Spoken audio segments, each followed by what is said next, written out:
এখন আমি ঢাকা বোর্ড 2023 সালের প্রশ্ন নিয়ে আলোচনা করব। এখানে উদ্দীপকে দুইটি পাত্র দেওয়া আছে। প্রথম পাত্রে 60 ml 0.2 মোলার HA এর দ্রবণ রয়েছে এবং দ্বিতীয় পাত্রে 40 ml 0.2 মোলার MOH এর দ্রবণ রয়েছে। উদ্দীপকে আরও উল্লেখ আছে HA একটি জৈব অ্যাসিড যার Ka = 1.8 × 10⁻⁴ ও M এর পারমাণবিক সংখ্যা 19। গণপ্রশ্নে লেখা আছে উদ্দীপকের প্রথম পাত্রের দ্রবণের pH গণনা করো এবং ঘনপ্রশ্নে লেখা আছে প্রথম ও দ্বিতীয় পাত্রের মিশ্রিত দ্রবণে সামান্য ক্ষার যোগ করলে pH এর পরিবর্তন হবে কি বিশ্লেষণ করো। এখন আমি গণপ্রশ্নের সমাধান করব। এখানে গণপ্রশ্নে উদ্দীপকের প্রথম পাত্রের দ্রবণের pH গণনা করতে বলা হয়েছে। উদ্দীপকের প্রথম পাত্রে HA এর দ্রবণ আছে। HA জৈব অ্যাসিডকে আয়নিত করি, সুতরাং HA জৈব অ্যাসিডকে আয়নিত করলে H1+ ক্যাটায়ন এবং A1- অ্যানায়ন পাওয়া যায়। এখন আমরা HA জৈব অ্যাসিডের প্রারম্ভিক ঘনমাত্রাকে 1C কল্পনা করি এবং H1+ ক্যাটায়নের ঘনমাত্রাকে 0C কল্পনা করি এবং A1- অ্যানায়নের ঘনমাত্রাকে 0C কল্পনা করি।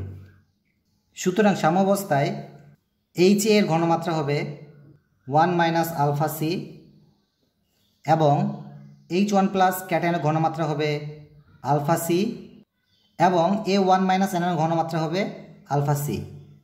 যেহেতু গ নং প্রশ্নে প্রথম পাত্রের দ্রবণের pH গণনা করতে বলা হয়েছে, সুতরাং সূত্র অনুসারে লেখা যায় আমরা জানি pH = log হাইড্রোজেন 1+ ক্যাটায়নের ঘনমাত্রা, কিন্তু এখানে আমরা সাম্যাবস্থায় হাইড্রোজেন 1+ ক্যাটায়নের ঘনমাত্রাকে আলফা C কল্পনা করেছি, সুতরাং লেখা যায় সাম্যাবস্থায় হাইড্রোজেন 1+ ক্যাটায়নের ঘনমাত্রা = আলফা C।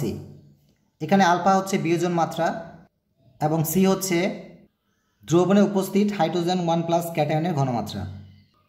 এবং যেহেতু বিয়োজন মাত্রা অর্থাৎ আলফার মান উদ্দীপকে ডিরেক্টলি দেওয়া নেই, সুতরাং এখন আমরা অসওয়াল্ডের লঘুকরণ সূত্র থেকে বিয়োজন মাত্রা অর্থাৎ আলফার মান নির্ণয় করব। সুতরাং লেখা যায় অসওয়াল্ডের লঘুকরণ সূত্র মতে আলফা = √Ka/C। এই সূত্রে আলফা হচ্ছে বিয়োজন মাত্রা, K হচ্ছে অ্যাসিডের বিয়োজন ধ্রুবক এবং C হচ্ছে দ্রবণে উপস্থিত হাইড্রোজেন আয়নের ঘনমাত্রা। সুতরাং লেখা যায় আলফা =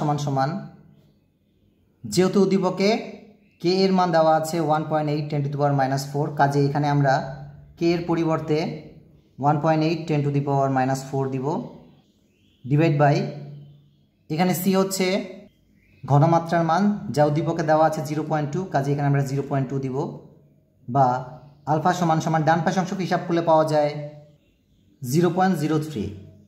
সুতরাং এখন আমরা আলফার মান বসিয়ে সাম্যাবস্থায় হাইড্রোজেন 1+ ক্যাটায়নের ঘনমাত্রার মান নির্ণয় করব। সুতরাং লেখা যায় আলফার পরিবর্তে 0.03 মাল্টিপ্লাই এখানে C হচ্ছে ঘনমাত্রার মান যা উদ্দীপকে দেওয়া আছে 0.2, সুতরাং এই অংশকে হিসাব করলে পাওয়া যায় 6 × 10⁻³ সুতরাং pH =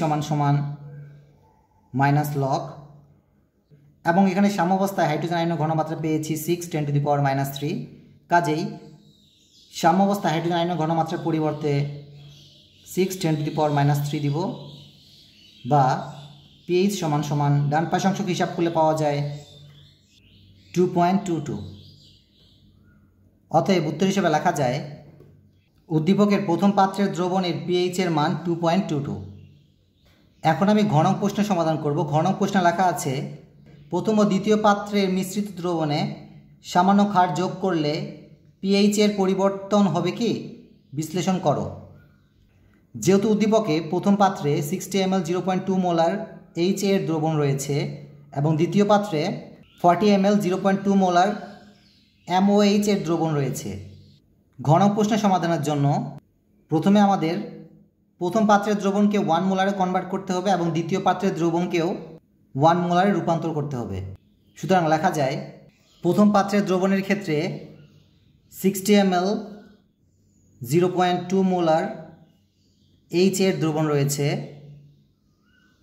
সুতরাং এই 0.2 মোলার এইচ এর দ্রবণকে 1 মোলারে কনভার্ট করব। কাজেই লেখা যায় 60 × 0.2 ml 1 মোলার এইচ এর দ্রবণ। এই অংশকে হিসাব করলে পাওয়া যায় 12 ml 1 মোলার এইচ এর দ্রবণ। একই রূপে দ্বিতীয় দ্রবণের ক্ষেত্রে লেখা যায় 40 ml 0.2 মোলার। যেহেতু উদ্দীপকের দ্বিতীয় পাত্রে MOH এর দ্রবণ রয়েছে এবং M এর পারমাণবিক সংখ্যা 19 দেওয়া আছে, সুতরাং এখানে M এর পরিবর্তে পটাশিয়াম হবে। সুতরাং দ্বিতীয় পাত্রের যৌগটি হবে, সুতরাং দ্বিতীয় পাত্রের দ্রবণটি হবে পটাশিয়াম হাইড্রোক্সাইডের দ্রবণ। সুতরাং এটাকে 1 মোলারে কনভার্ট করার জন্য 40 সাথে 0.2 মাল্টিপ্লাই হয়ে যাবে এবং এটি ml হবে এবং পাশে 1 মোলার পটাশিয়াম হাইড্রোক্সাইড। এই অংশকে হিসাব করলে পাওয়া যায় 8 ml 1 মোলার পটাশিয়াম হাইড্রোক্সাইড। যেহেতু ঘ নং প্রশ্নে প্রথম ও দ্বিতীয় পাত্রের মিশ্রিত দ্রবণে সামান্য ক্ষার যোগ করা হয়, কাজেই প্রথম ও দ্বিতীয় পাত্রের দ্রবণ মিশ্রিত করলে সংঘটিত বিক্রিয়াটি হবে HA এবং পটাশিয়াম হাইড্রোক্সাইডের মধ্যে বিক্রিয়া। আপনারা সবসময় মনে রাখবেন HA যৌগে যেহেতু H প্রথমে রয়েছে, কাজেই H হবে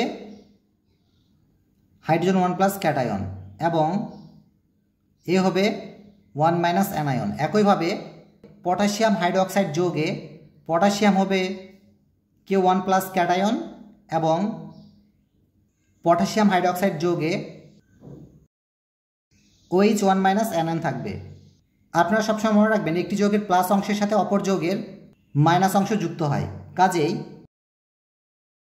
H1+ ক্যাটায়নের সাথে হাইড্রোক্সাইড 1- অ্যানায়ন যুক্ত হয়ে পানি উৎপন্ন করে এবং পটাশিয়াম 1+ ক্যাটায়নের সাথে A1- অ্যানায়ন যুক্ত হয়ে Ka যৌগ উৎপন্ন করে। এবং এখানটাও খেয়াল করুন, যেহেতু উদ্দীপকে 60 ml 0.2 মোলার HA এর দ্রবণ রয়েছে এবং এই দ্রবণকে আমরা 1 মোলারে কনভার্ট করেছি এবং এর ফলে এর আয়তনের পরিমাণ দাঁড়ায় 12 ml। সুতরাং বলা যায় প্রারম্ভিক অবস্থায় HA এর আয়তন সমান সমান 12 ml এবং যেহেতু দ্বিতীয় পাত্রে 40 ml 0.2 মোলার পটাশিয়াম হাইড্রোক্সাইডের দ্রবণ ছিল এবং পরবর্তীতে এই দ্রবণকে আমরা 1 মোলারে কনভার্ট করেছি, এর ফলে আয়তনের মান পাই 8 ml। সুতরাং প্রারম্ভিক অবস্থায় পটাশিয়াম হাইড্রোক্সাইডের আয়তন হবে 8 ml এবং উৎপাদে পানির আয়তনের পরিমাণ হবে 0 ml। একইভাবে উৎপাদে K এর আয়তনের পরিমাণ হবে 0 ml।